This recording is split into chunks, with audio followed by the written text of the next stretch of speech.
Moving quickly on now, let's get straight to my review for Where the Apple Lies. After Apple Bloom causes the family to send a batch of the wrong product for Filthy Rich to sell, the matter is quickly resolved, but she is admonished by Applejack for trying to cover up her mistake with a lie. Believing her big sister wouldn't know or understand the consequences of lying, Big Mac and Granny Smith humorously prove her wrong by recounting a story where Applejack ended up knowing such consequences all too well.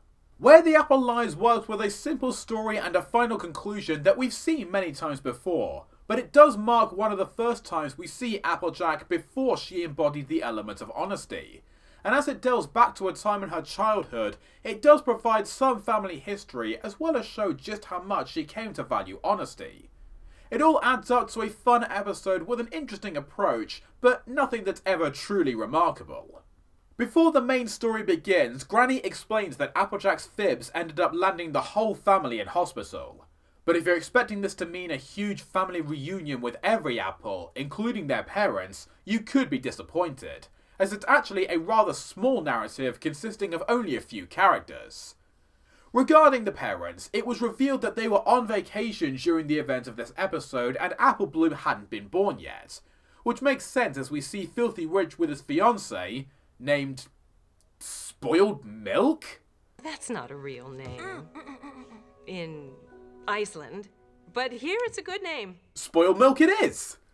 Anyway, the couple is seen here without Diamond Tiara, who I'd guess is the same age as Apple Bloom, therefore I have to assume that she wasn't born yet either. And I have no objection to the parents not being featured or mentioned here. A story surrounding them deserves an episode of its own, and their absence keeps this one focused where it should be. Told in Flashback, Applejack and Big Mac are portrayed as bickering siblings who argue over which of them is more suited to take over running the farm from Granny Smith. Applejack makes a business deal with Filthy Rich without Granny's approval, but when she attempts to get out of the arrangement, Rich threatens to cut off ties with the family altogether, which leads her to start telling a string of lies about Granny being sick in order to protect the family business. As always, Ashley Ball and Peter New are both fantastic, perfectly voicing younger versions of their characters with slight but noticeable alterations without ever distancing away from their distinctive sounds. The two are also well written in their younger forms.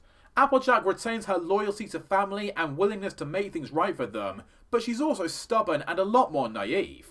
The combination of these personality traits goes hand in hand especially well as a youth, as she's at an age where she's trying to prove her capability to her family, especially her brother, but nobody is willing to really take her seriously. Meanwhile, compared to being almost completely silent in his adult years, Big Mac is portrayed as extremely talkative and somewhat annoying. The kind of annoying that comes from a sibling who might think that they're an authority simply by virtue of being older and supposedly wiser. It's a comedic shtick that you'll either love throughout or start to enjoy but get fed up with really quickly, but either way, it certainly makes for an intriguing contrast between generations, and has a great payoff when we eventually learn where his famous catchphrase comes from. The episode unfolds rather slowly during the first act, but after it gets going, the humour and speed are ramped up considerably. Although it's rarely outright hilarious, the outrageous shenanigans still provide many amusing moments, as we see just how poorly Applejack continues to form her cover story. In fact, as the big lie continues to get bigger and more absurd, the episode plays out like a funny and manic sitcom. And as deplorable as many people find them, I can actually picture quite a few of these sequences working rather effectively with an added laughter track. Excuse me 1 second. What in tarnation? Oh, I'm sorry, Granny. I didn't see you there. You came blasting in so fast, 'tweren't possible to see nothing. Can you go out to the barn? I think we might have left a blight sprayer in the orchard.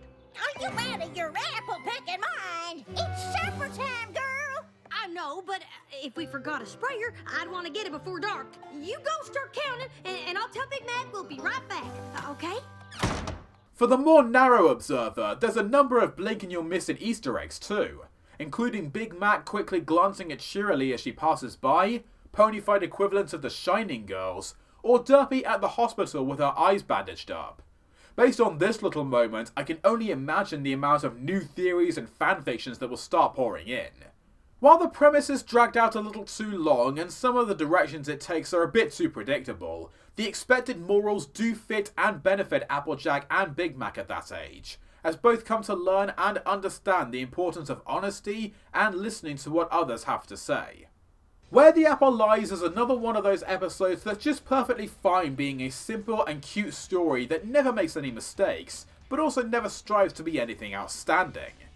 As one of the season's more comedy-driven episodes, I definitely think it could have been more hilarious, but it still works in delivering some amusing moments and interesting characterizations, where they set up that we don't see the series engage in too often. The bottom line is that it's a fun episode to watch, and it's definitely made me want to see more stories focusing on times in the main six's childhoods, and that's gotta count for something. I'm gonna give it a Silver Star score of 7 out of 10.